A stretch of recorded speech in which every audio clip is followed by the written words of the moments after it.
Olá, amigos! Sejam bem-vindos mais uma vez à nossa classe bíblica.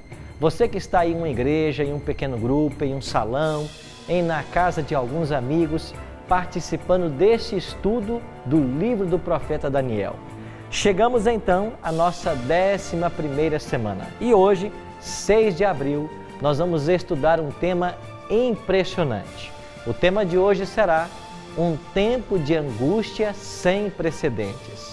E eu queria convidar você a irmos agora para o último capítulo do profeta Daniel, o capítulo 12, e descobrirmos o que vai acontecer em breve na história da humanidade. Eu quero aproveitar e lembrar você que quando nós chegarmos domingo que vem, dia 13, será o nosso último estudo, assim no canal executivo, em nossas classes.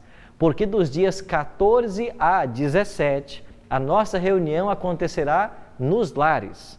E nós passaremos 4 noites, segunda, terça, quarta e quinta, reunidos como família nos lares, aprendendo sobre a vida de Cristo.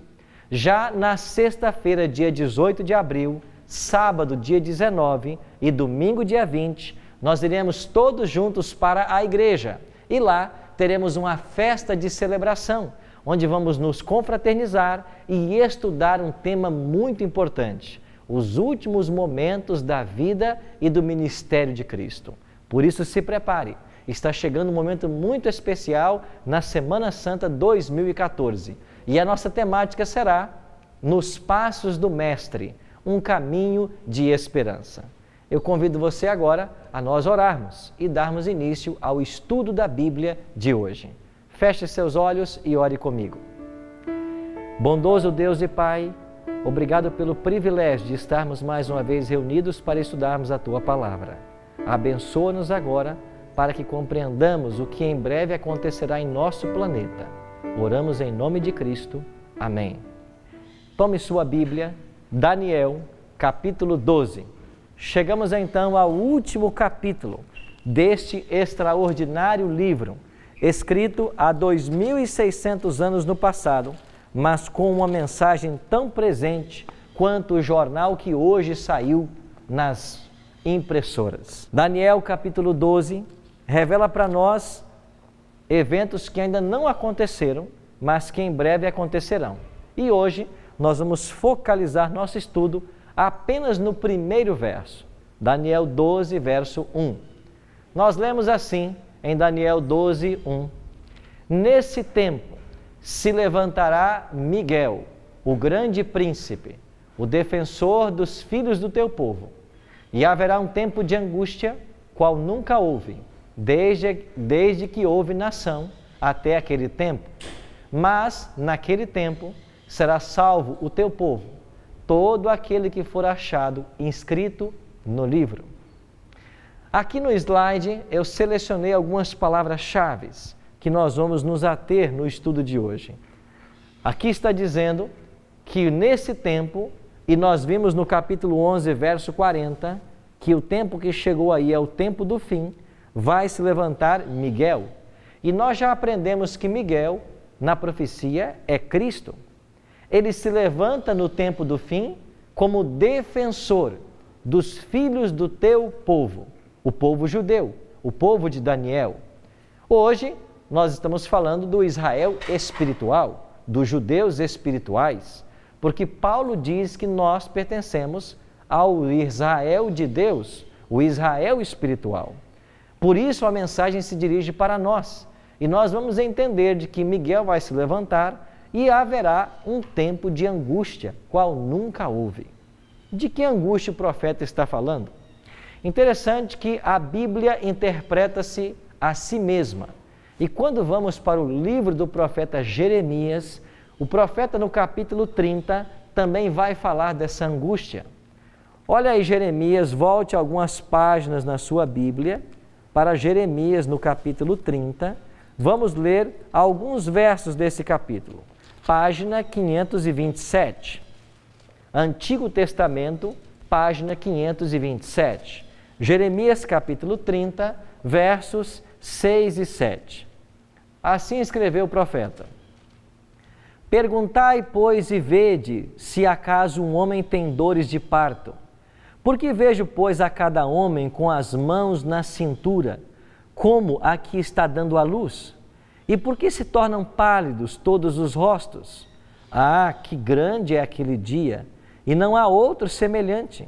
É tempo de angústia para Jacó, ele, porém, se livra dela.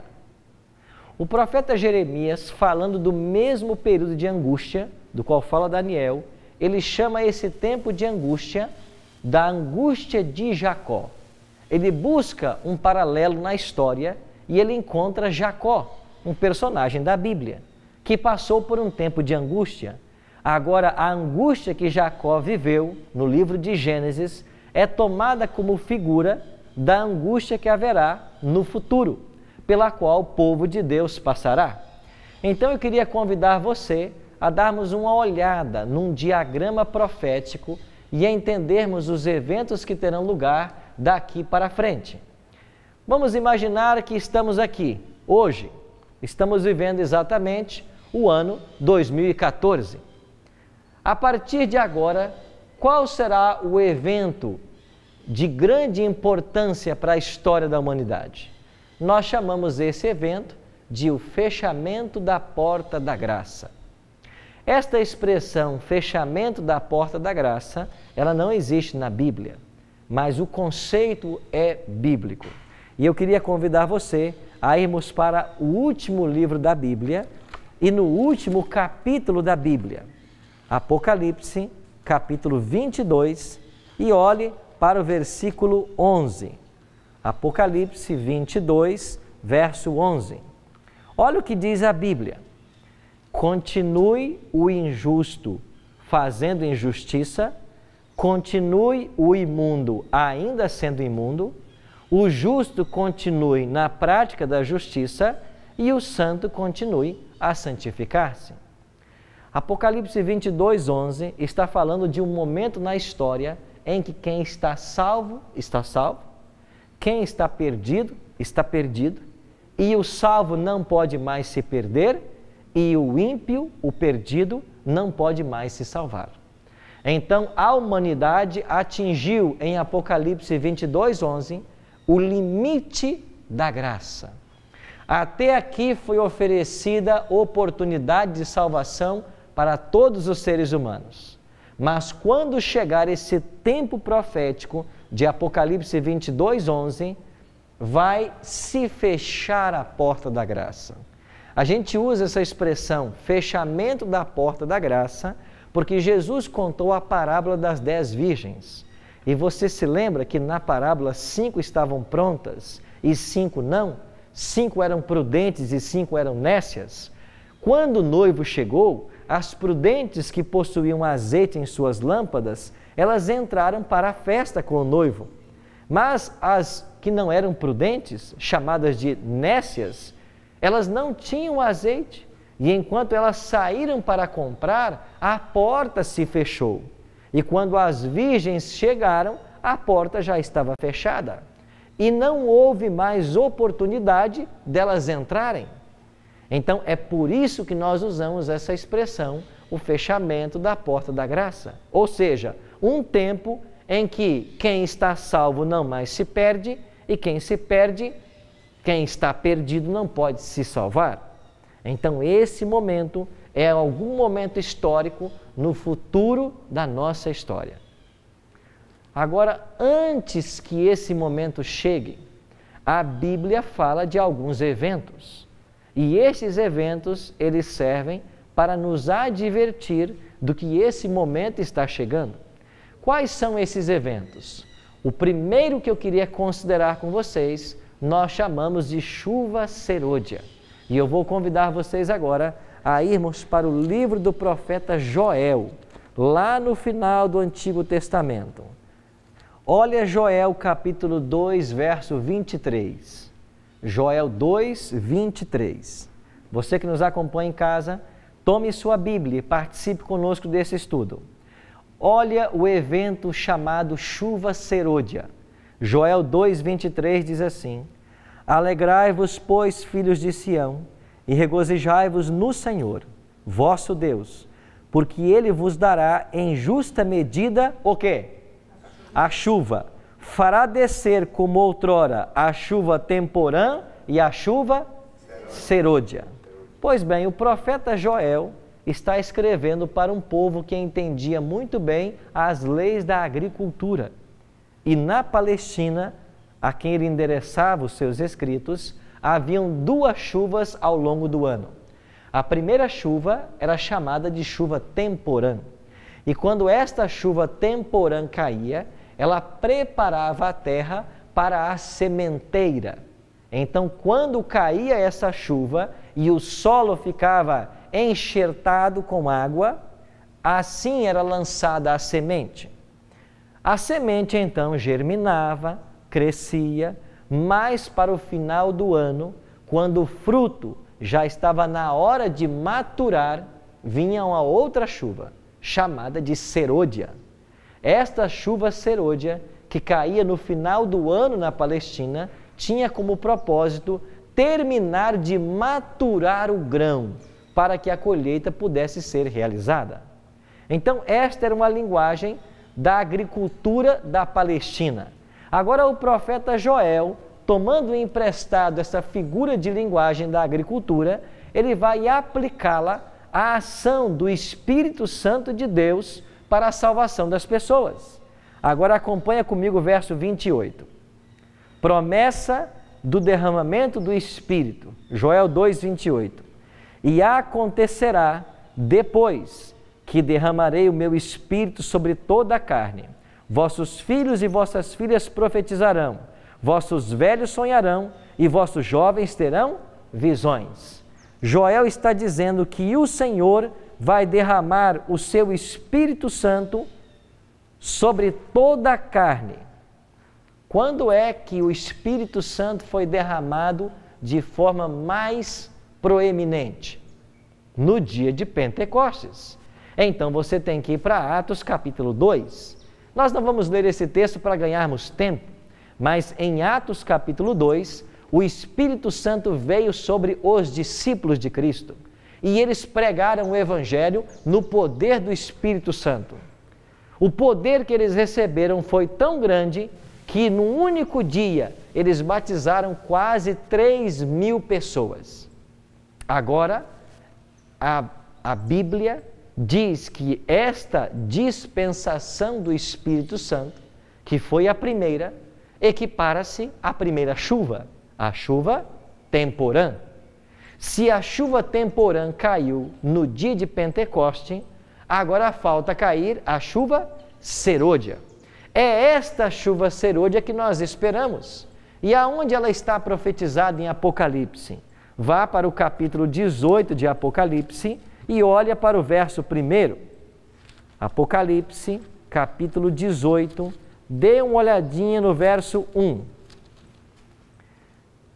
Assim diz o texto: depois destas coisas vi descer do céu outro anjo, que tinha grande autoridade, e a terra se iluminou com a sua glória.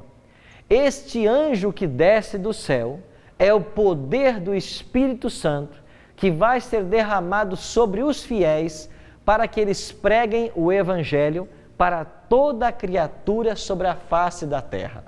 Então, antes que a porta da graça se feche, antes que termine o tempo de salvação para a humanidade, Deus prometeu derramar o seu Espírito Santo de maneira abundante.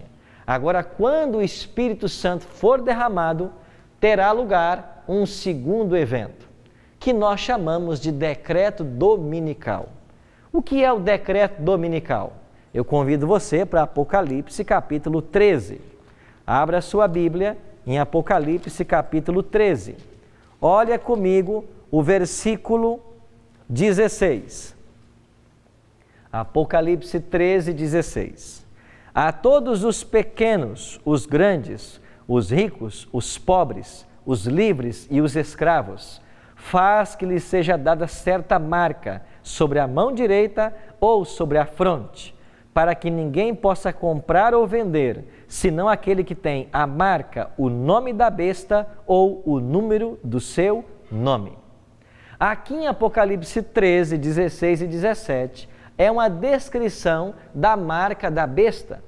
E a marca ou sinal da besta podem ser dados sobre a mão ou sobre a fronte.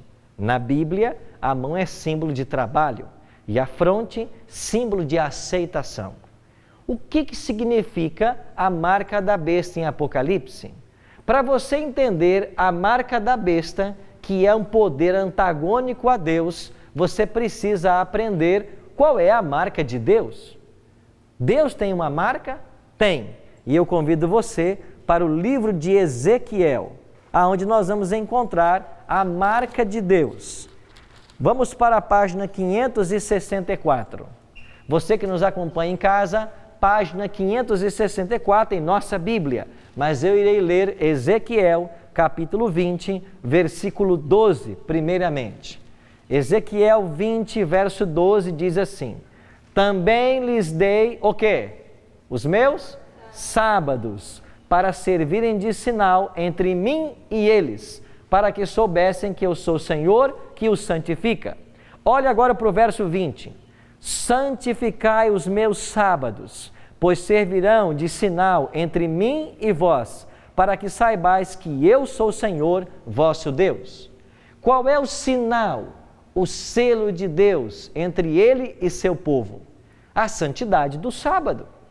Só que não adianta guardar só o sábado, porque Tiago 2,10 nos ensina que qualquer um que guarda toda a lei, mas quebra um mandamento, se torna culpado de todos. Então o sábado é o selo de Deus, mas por extensão a lei. Então quem é que recebe o selo de Deus? O que obedece à lei, inclusive o sábado. Agora, se o sábado é pintado em Ezequiel como um sinal de Deus, qual é o sinal do poder antagônico a Deus? É aquilo que foi colocado no lugar do sábado. O que é que o homem colocou no lugar do sábado? O domingo. E todo mundo sabe hoje que o domingo é o dia mais santificado no mundo. Então escute bem o que eu vou dizer e preste atenção. O domingo não é, mas o domingo será o sinal da besta. O domingo será o sinal da besta quando ele for uma imposição legal. Porque Apocalipse 13, 16 diz de que vai ser feito um decreto para que as pessoas recebam essa marca. E quem não tiver a marca não poderá comprar e nem vender. Então, domingo ainda não é, porque ele não é obrigatório. Mas vai chegar o dia em que a guarda do domingo será obrigatória por leis civis. E então ele será a marca da besta. E quem escolher guardar o domingo e não o sábado, quem escolher desobedecer a lei de Deus para obedecer à lei dos homens, estará selado com o selo da besta. Se ele trabalhar no sábado, recebe o selo na mão, e ainda que não trabalhe, mas se ele aceitar o domingo como dia santo, ele receberá na fronte. Então aqui está o selo da besta, o decreto dominical, que é um evento que vai acontecer antes que termine a graça para todo ser humano. Terceiro evento, o alto clamor. O que representa o alto clamor? O alto clamor é quando o povo de Deus, que recebeu o Espírito Santo na chuva serôdia, irá pregar as 3 mensagens angélicas de Apocalipse 14, 6 a 12. A primeira mensagem de Apocalipse 14, verso 6, diz assim, verso 7, temei a Deus e dai-lhe glória, pois é chegada a hora do seu juízo, e adorai aquele que fez os céus, a terra, o mar e as fontes das águas. Segunda mensagem, caiu a grande Babilônia, que tem dado a beber a todos do vinho da sua devassidão. Terceira mensagem, quem adora a besta e a sua imagem e recebe a sua marca na fronte ou sobre a mão, também esse beberá do vinho da cólera de Deus, preparado sem mistura do cálice de sua ira, e será atormentado com fogo e enxofre, diante dos santos anjos, na presença do Cordeiro, pelos séculos dos séculos. Qual é a mensagem do alto clamor?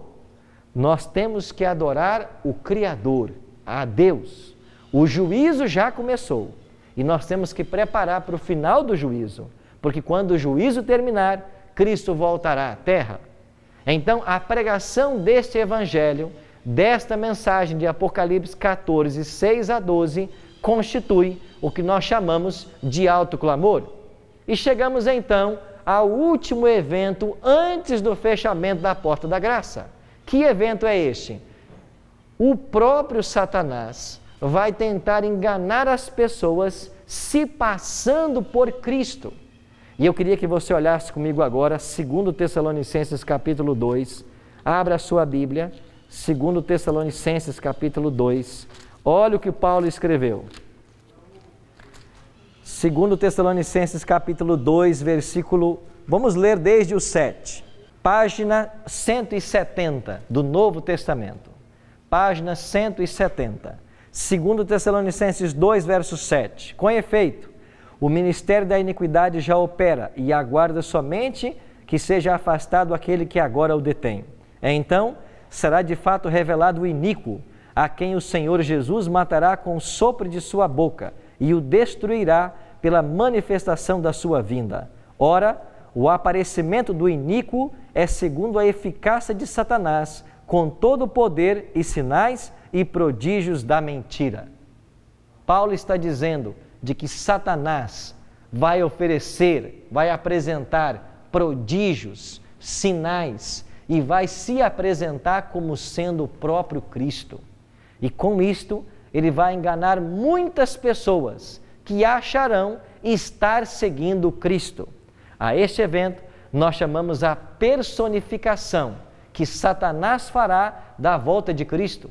Ele fará o mundo pensar que Jesus voltou e ele vai prometer paz para todos e multidões vão segui-lo, mas nós temos que conhecer bem a Bíblia para não sermos enganados. E o que a Bíblia ensina sobre a volta de Cristo? Primeiro, que Jesus volta e não pisa nessa terra, ele vai ficar nas nuvens.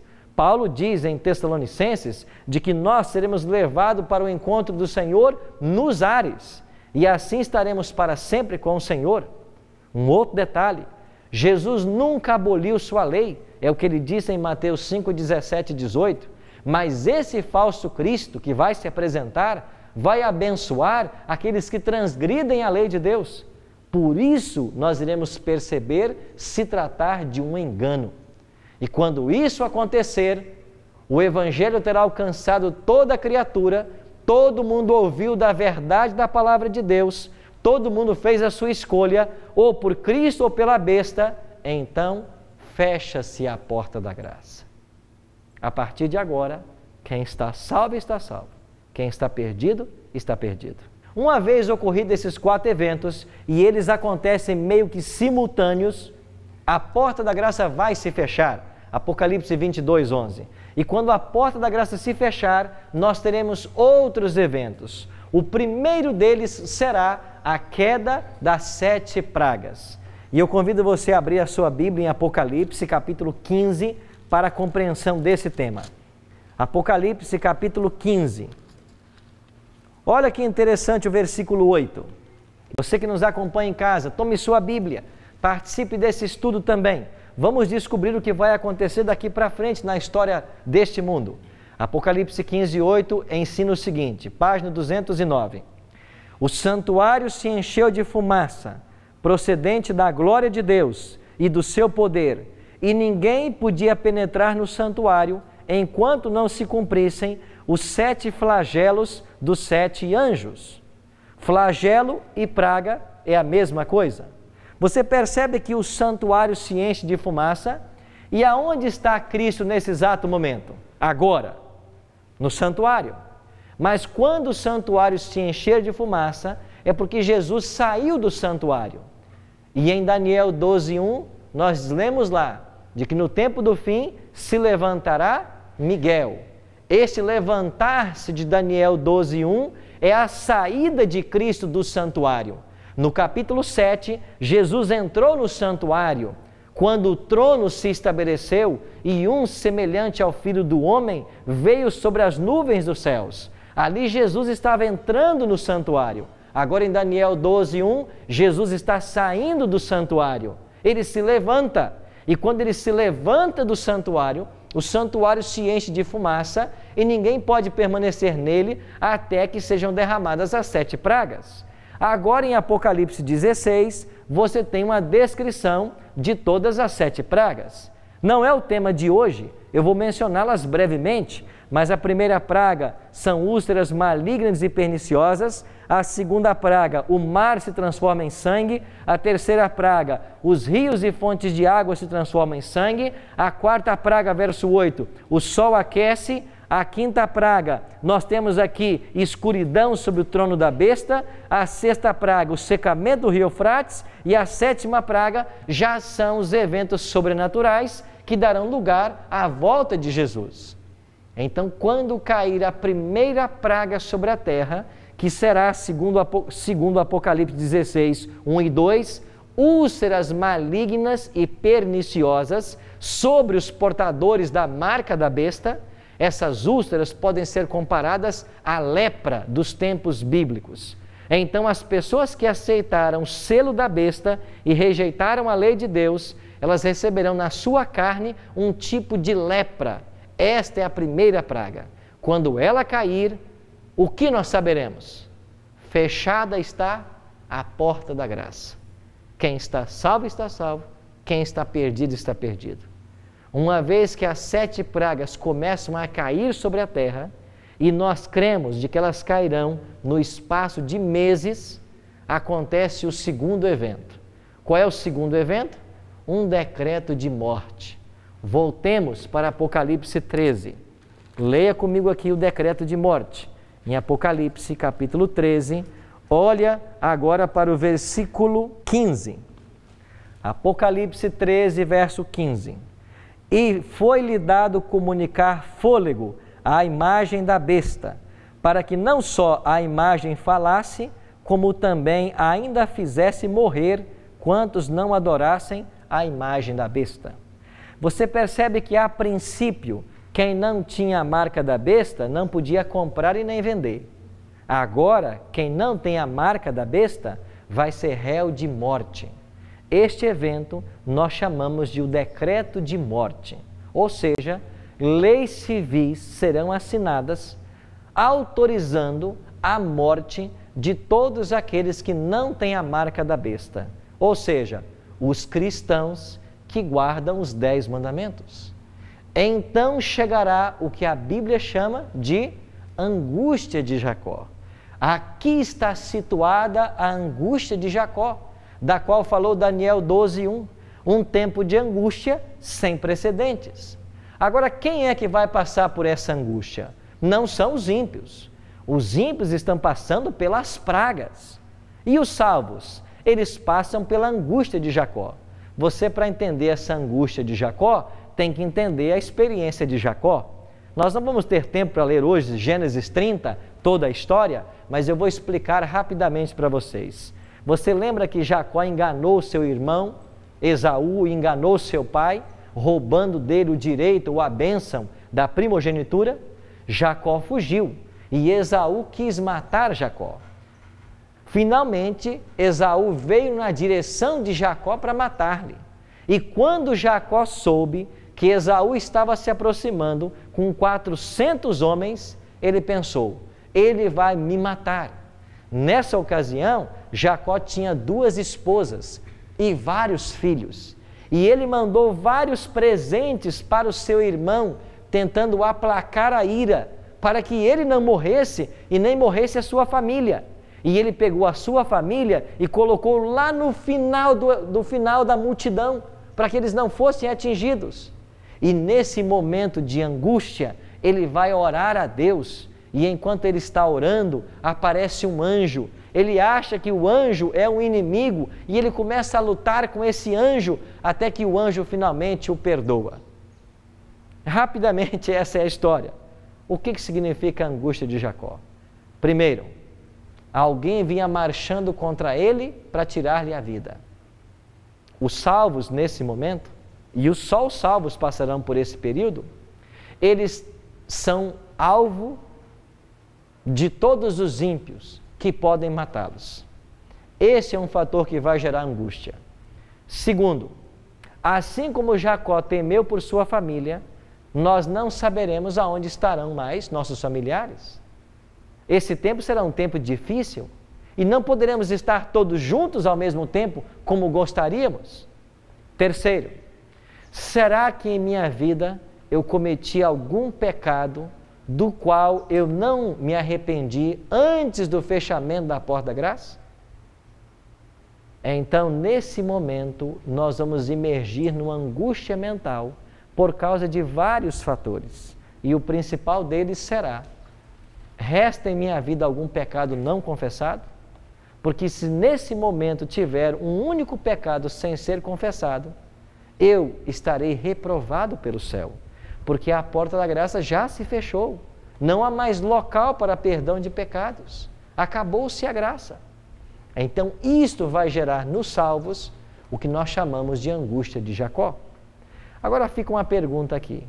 Essas pessoas que passarão pela angústia já não estão salvas? Já não fechou-se a porta da graça? Por que é que Deus, em sua palavra, Ele já profetizou um tempo de prova para pessoas que já estão salvas? Por que é que na profecia há uma angústia de Jacó para pessoas que já estão salvas? Eu só encontro uma resposta. Ao longo de toda a história humana, a única ou uma das acusações que Satanás fez ao governo de Deus é de que o governo de Deus é injusto, de que a sua lei é injusta, que ela não pode ser observada. E nesse momento, todos os salvos vivos, após o fechamento da porta da graça, de acordo com Apocalipse 7 e Apocalipse 14, eles serão chamados de os 144 mil. E ainda que tenham em si a natureza pecaminosa, Jesus não mais está no santuário, ou seja, não existe mais intercessor. E eles terão que viver um espaço de tempo nessa terra com tendência para o pecado, mas sem poder pecar. Porque se pecassem, isso seria para a sua condenação eterna. Então, o fato de que estes seres humanos possuem ainda tendência para o pecado, mas viverão em perfeita obediência à lei de Deus, pelos méritos e graça de Cristo, será uma prova incontestável de que as acusações de Satanás eram falsas e de que Deus tinha razão. E é por isso que quando chegamos em Apocalipse capítulo 7 e 14, é dito que estes 144 mil, que são todos salvos vivos na volta de Cristo, eles vão andar de branco com Cristo e para sempre estarão com Ele. E aonde quer que Cristo for nesse universo, os 144 mil estarão com Ele, porque eles são uma prova viva de que o governo de Deus é justo e de que acusações satânicas são falsas. Resta agora ainda um último evento. Vamos a uma pergunta aqui. O que representa esses 144 mil? No meu entender, é muito pouca pessoa.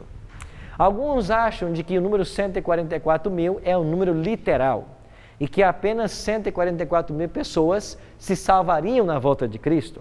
Isso. Mas os 144 mil é um título, é um número simbólico e ele representa todos os salvos que estarão vivos por ocasião do fechamento da porta da graça.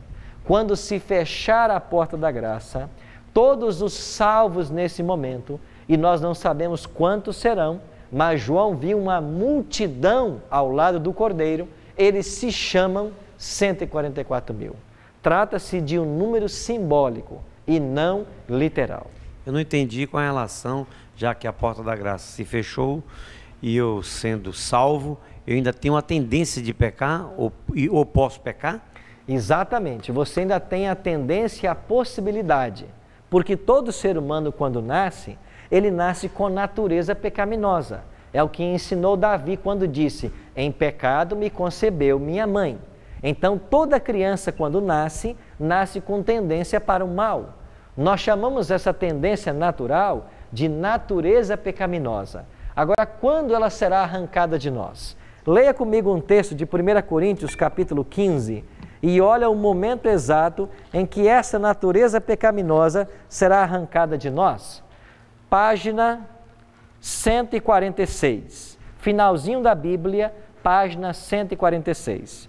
1 Coríntios, capítulo 15, versículo 52.